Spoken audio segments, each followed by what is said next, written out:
नमस्कार, ABP news पर मैं हूं आपके साथ शिरीन। रात के 10 बज चुके हैं और हम फिर हाजिर हो गए हैं लेकर आपका अपना शो घंटी बजाओ, जो आपके लिए खड़ा रहता है हर दिन। एक मंच ऐसा जहां हर दिन हम एक नए मुद्दे के साथ, जहां से आप करते हैं अपने हक के लिए अपनी आवाज बुलंद। तो आज जिस गंभीर समस्या पर हम बात करेंगे उसका सरोकार है हमारे वर्तमान से और हमारे भविष्य से।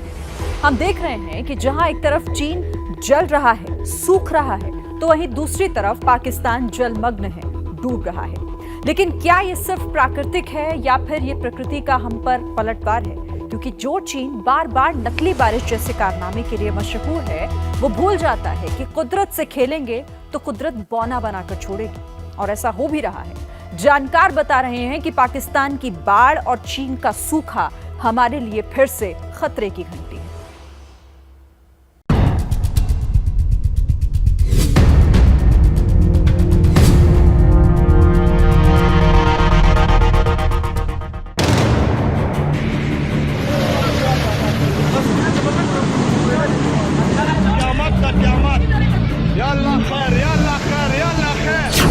पाकिस्तान में हर तरफ बाढ़ से हाहाकार मचा हुआ है।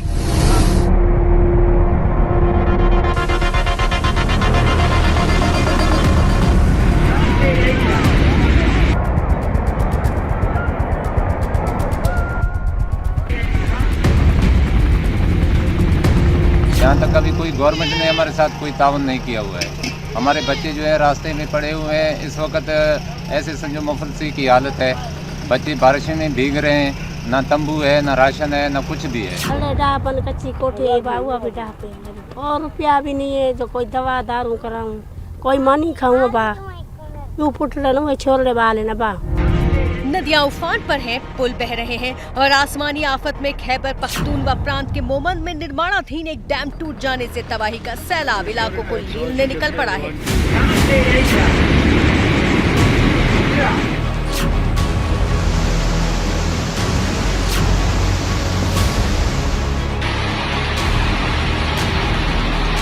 जानकार मानते हैं पाकिस्तान में पानी की बर्बादी के पीछे जलवायु परिवर्तन है। This is a humanitarian disaster of epic proportions. Thousands are without shelter, many are without food. Pakistan में बाढ़ की बर्बादी जारी है तो दूसरी तरफ चीन सूखे से दो चार हो रहा है।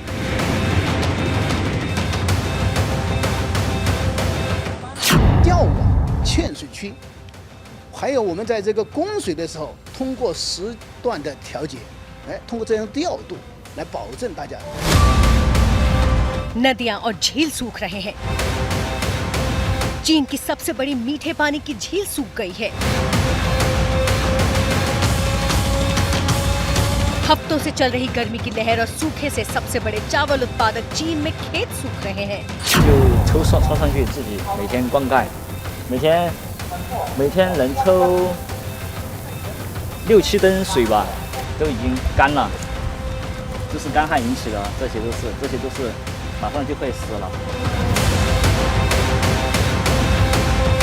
चीन में सूखे के बीच कहीं जंगल जल रहे हैं तो वहीं आसमान से बरसती आफत से बाढ़ का कोहराम है।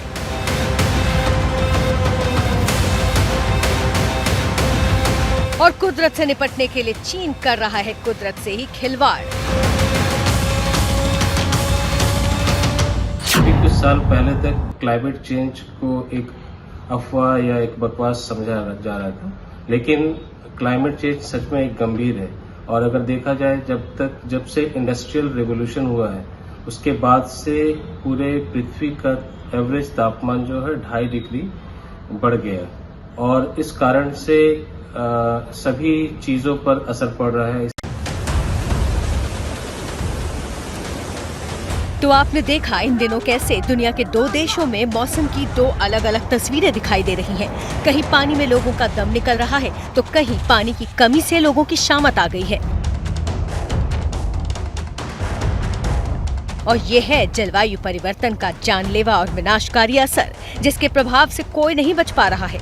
आज चीन है, कल यूरोप था, आज पाकिस्तान है, कल अमेरिका था। और भारत में भी रह रहकर इस ग्लोबल वार्मिंग का असर दिख जाता है।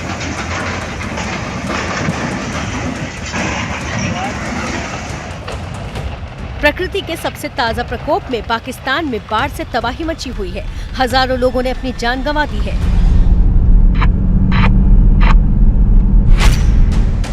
खैबर पख्तूनख्वा प्रांत में मोमंद बांध के टूट जाने के बाद आपातकाल घोषित कर दिया गया है, जो कि 30 अगस्त तक प्रभावी रहेगा।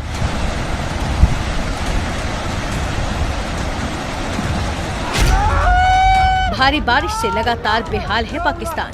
घर, खेत, खलिहान डूब गए हैं और लोग राहत शिविरों में रहने को मजबूर हैं। अब तक कम से कम 3 करोड़ लोगों के बेघर होने की खबर है।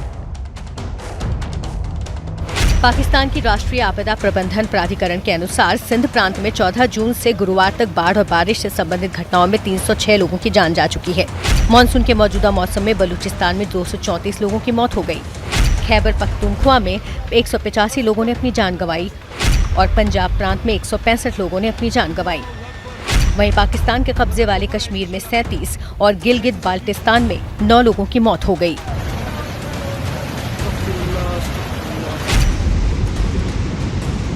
खूबसूरती के लिए मशहूर पाकिस्तान की स्वात घाटी में स्वात नदी कहर बनकर गरज रही है। पाकिस्तान घाटी में खड़ी इमारत उस जगह बनाई गई थी जहां बरसों से नदी का बहाव नहीं पहुंचा था, लेकिन बाढ़ की प्रचंड रफ्तार ऐसी आई कि विशाल इमारत देखते देखते पानी में समा गई।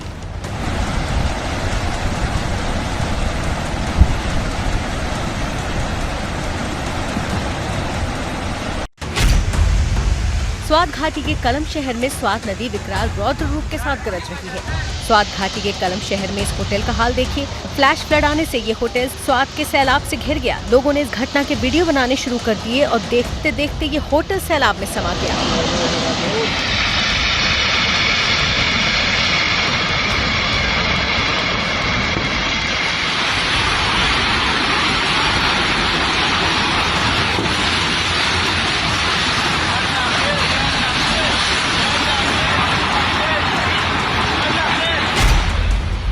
स्वात घाटी में भारी बारिश से बाढ़ आई है तो पीओके के काराकोरम हाईवे पर पहाड़ खिसक रहे हैं। हाईवे के नीचे से जमीन खिसकी और सड़क पर खड़ी बस देखते देखते खाई में समा गई।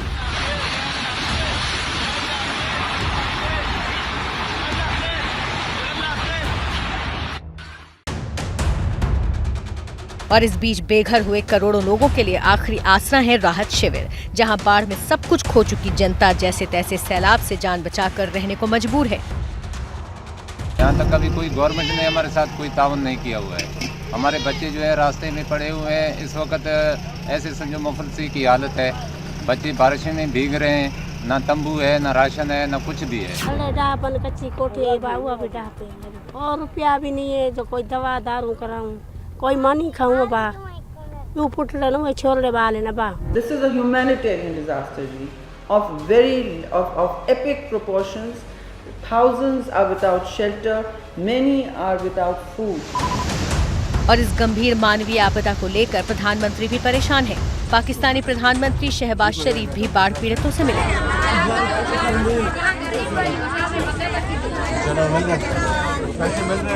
बाढ़ प्रभावित इलाकों में पाकिस्तान के प्रधानमंत्री ने खाने के पैकेट भी हेलीकॉप्टर से ड्रॉप किए।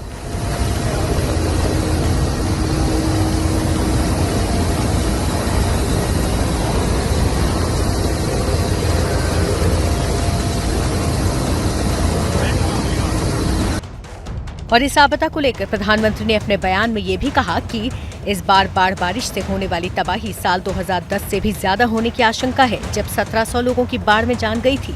ये त्रासदी जलवायु परिवर्तन का भयानक नतीजा है।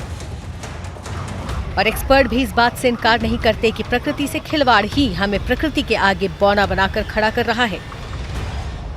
क्लाइमेट चेंज के कारण दुनिया के अलग अलग हिस्सों में अलग अलग बदलाव देखा जा रहा है। जहाँ की इस साल अमेरिका और यूरोप में हीट वेव्स और चाइना में हीट वेव देखा जा रहा है, उसी तरह पाकिस्तान के सिंध प्रांत में लगभग 784% अधिक बारिश हुई है, जबकि बलूचिस्तान में 500% ज्यादा बारिश हुई है। अभी कुछ साल पहले तक क्लाइमेट चेंज को एक अफवाह या एक बकवास समझा जा रहा था, लेकिन क्लाइमेट चेंज सच में एक गंभीर है।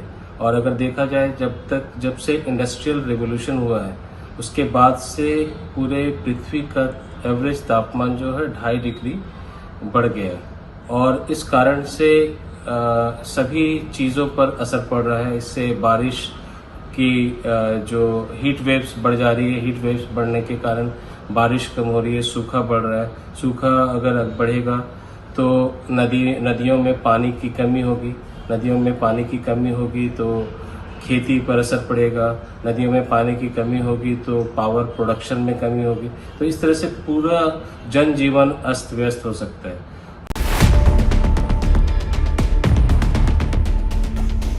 और कुदरत से खिलवाड़ की बानगी देख लीजिए। इन तस्वीरों में आपको दिखेगा एक एयरक्राफ्ट, लेकिन ये विमान लोगों या सामान को ले जाने के लिए नहीं है, बल्कि आसमान में बारिश पहुंचाने के लिए है। चीन के मौसम विज्ञान प्रशासन ने एक हाई परफॉर्मेंस एयरक्राफ्ट चोंगक्विंग में बारिश करने के लिए तैयार किया। चीन का चोंगक्विंग भयंकर सूखे की मार झेल रहा है और चीन को सूझा है ये तरीका नकली बारिश करने का।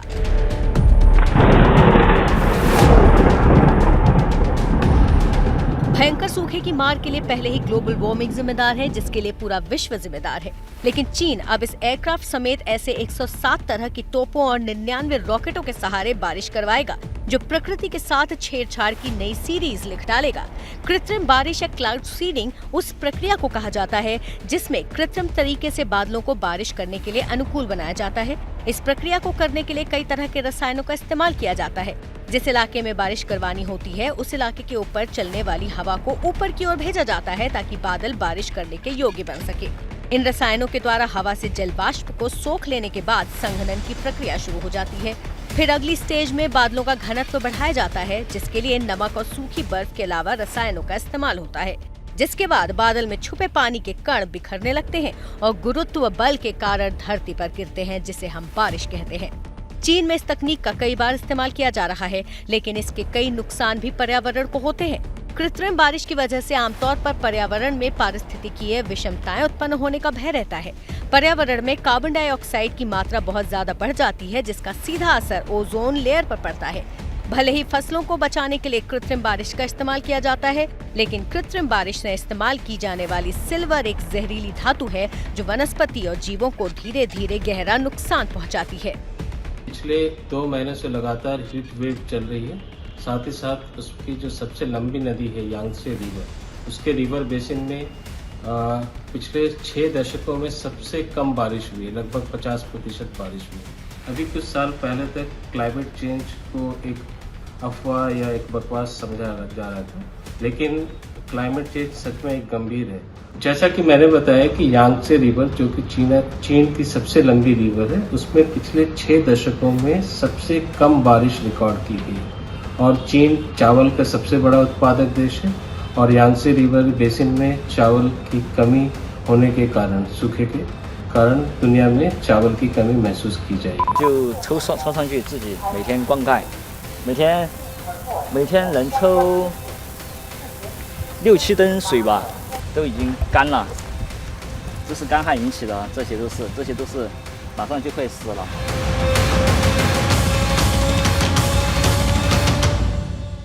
जैसे ही घड़ी का काटा दोपहर 2:30 पे आए, बबीता जी का दिल सास बहू साजिश के लिए मचल जाए। और ये है इनकी बहू, पूरे दिन ऑफिस की टेंशन हो जाए गॉन जब ये करें अपना फेवरेट शो फ्री टाइम पे ऑन। इनकी तरह आप भी देखें अपना फेवरेट शो अपने टाइम पर और डाउनलोड कीजिए ABP लाइव ऐप अपने स्मार्ट टीवी पर।